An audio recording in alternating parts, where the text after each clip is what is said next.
Okay, welcome back to Alaskan Ballistics. We're out here filming today, and today we've got a nice little treat. Mike Train requested this video, and I'm going to add something to his request. But today we've got 120 grain 25-06 versus 130 grain 270 versus 30-06 150 grain.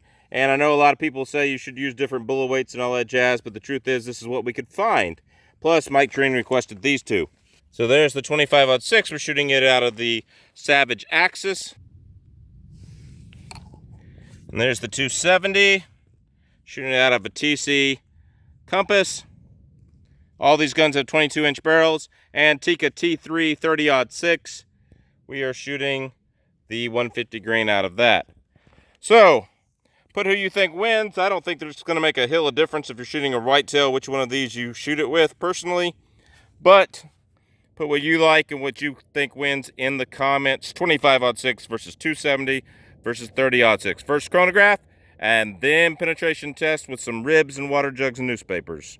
And yes, I wanted a 280 Remington so that I could also have it in the test. I just don't have it right now. Don't have anybody that has one that I know of I could borrow. So thanks for watching. Put that in the comments. I know you're going to blow it up because the 280 deserves to be in this test as well.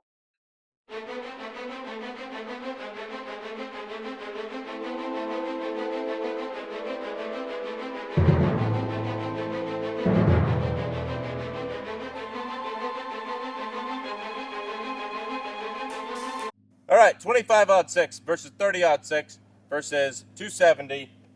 Here we are, Remington Core-lokt 120 grain, 25-06. Here we go.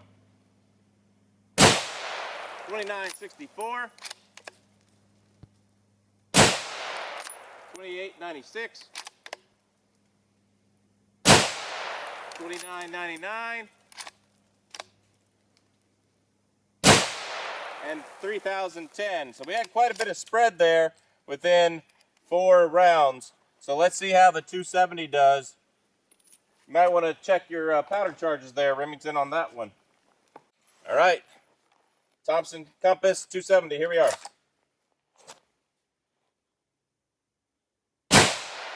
28.46. 130 grain. 28.18.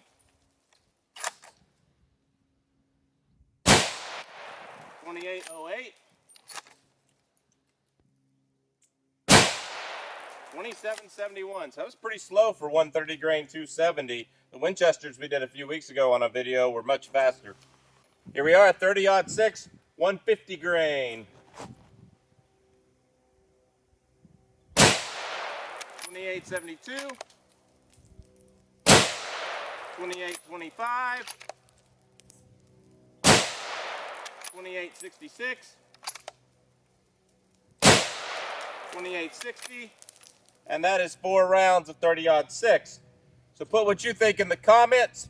Should I use different bullet weights by sectional density? Mike Train actually requested this video, so we added in the 30-06. He wanted to see 120 grain Core-lokt 25-06 versus 130 grain Core-lokt 270. So we threw in the 30-06 with the 25-06 and the 270 for him. So make sure you go check him out. He has a little channel and a few videos, so make sure you go subscribe to him, Mike Train. Put a link in the description. But 25-06 versus 270 versus 30-06, you guys decide. You tell me what you like best. Okay, so here's our add-up slide. I will not insult your intelligence by reading it to you. You guys can pause the video if you want to look at every little detail.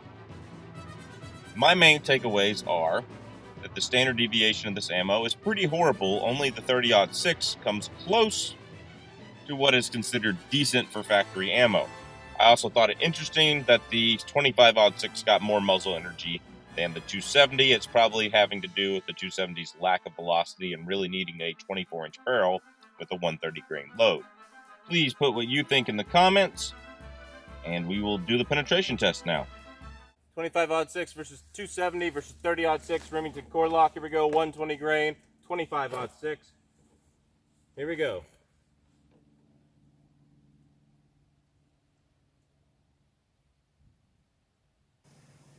There we go. Let's see what we did.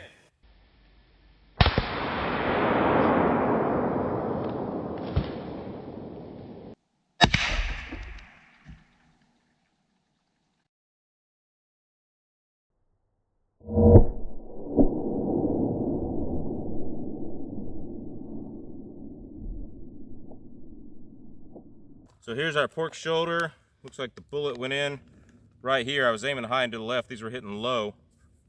Mosquitoes, So these were hitting low. Came out, looks like it tore a hole right through the middle of the pork shoulder right here.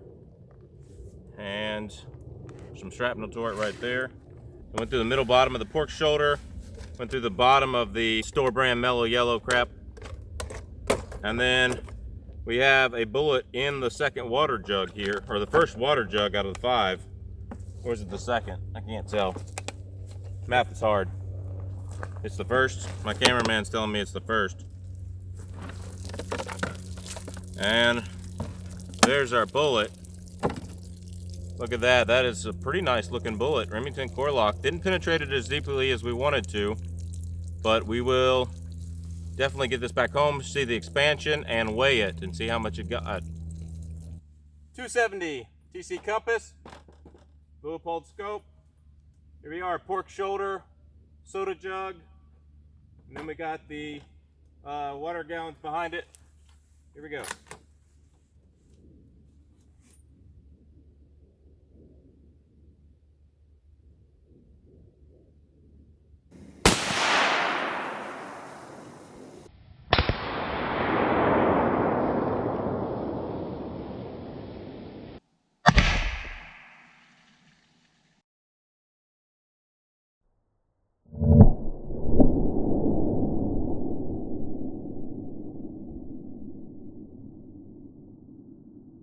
So here we are, pork shoulder in the ground. Tore that up, pretty big hole, much bigger hole than the 25-06. And it's only 10 grains more in weight. So that's a really big hole. And it completely obliterated the soda jug. There was a piece of it around here. Here we are. Like that's the piece of the soda jug we found. And then went through the bottom of this whole jug. Here's the hole right here. Middle bottom, and it is in the second water jug, so I went one jug further than 25-06. I was expecting these to go 3 or 4 jugs.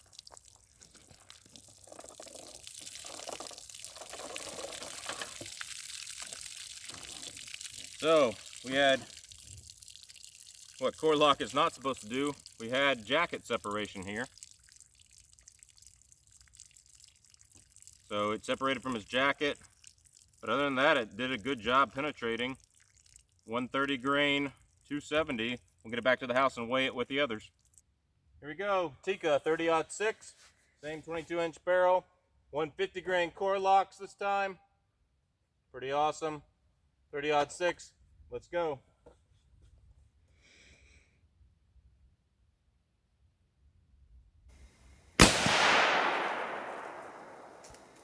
Well, I think we captured it, that's for sure. Let's see.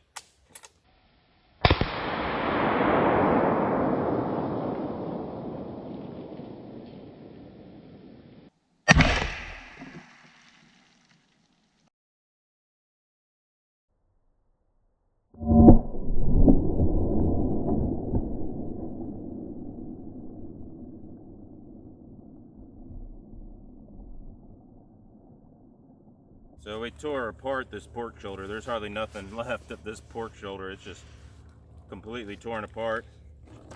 There's the 2-liter bottle. It's just amazing. It just blew it apart. First water jug, there's the hole, or that's the exit hole. This is the entry hole here. And again, it's in the second water jug. 30-06, 150 grain. Let's get it out here.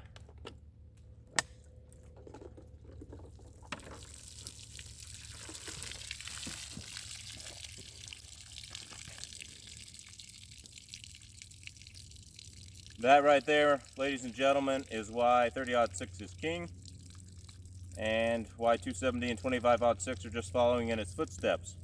Let's get this back to the house and weigh it, but it's much more expanded than either bullet. It stayed together, unlike the 270, and it penetrated deeper than the 25-06, although it penetrated the same as the 270.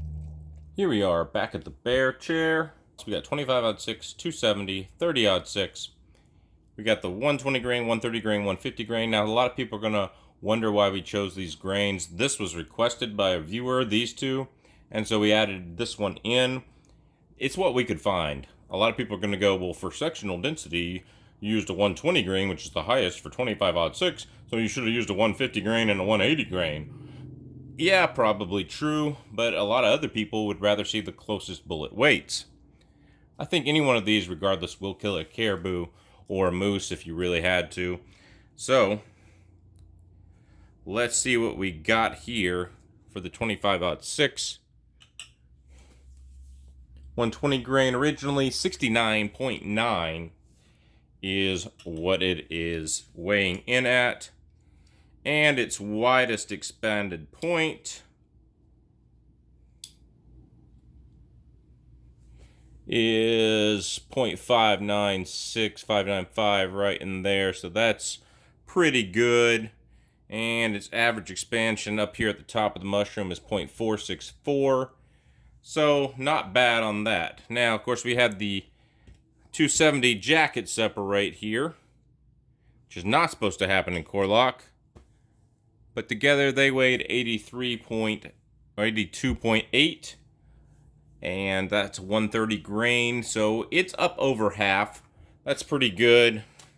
Its widest expanding point, right here, is 0.579. It did penetrate one jug deeper. And up here at the top of the mushroom, on its widest part of the mushroom, it's 0.470, 0.470.5.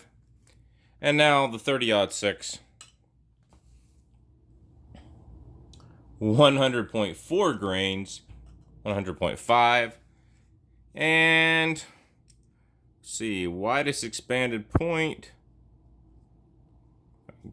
Get it without it slipping in there. 0.728. And let's see, up here at the top of the mushroom, which isn't much because the mushroom was so far back, 0.588. So, put what you think in the comments. Obviously, we knew the test was going to run this way. 30-06 is the winner.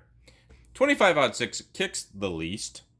270 is a moderate kick, moderate bullet. It did jacket separate, but that's a sample size of 1. I wouldn't take that into consideration too much. And 30-06, of course, stayed together, did its job, 150 grain Core-lokt. If you hunt with these, put them in the comments below. They're extremely good, close range hunting bullets. I don't think the ballistic coefficients are good enough to get out there at 600 and 700, 800 yards, but if they shoot accurate out of your rifle at that distance, that's great. I have a friend who can consistently put these sub-MOA at 100 yards. They don't shoot that accurately out of my rifles. But what do you think in the comments? We're on Instagram, we're on Subscribestar, we're on Patreon, we're on Facebook, we're on the new app called The Jump, where it's supposed to be more free speech oriented. Go check us out there. God bless, take care, we will see you at the range.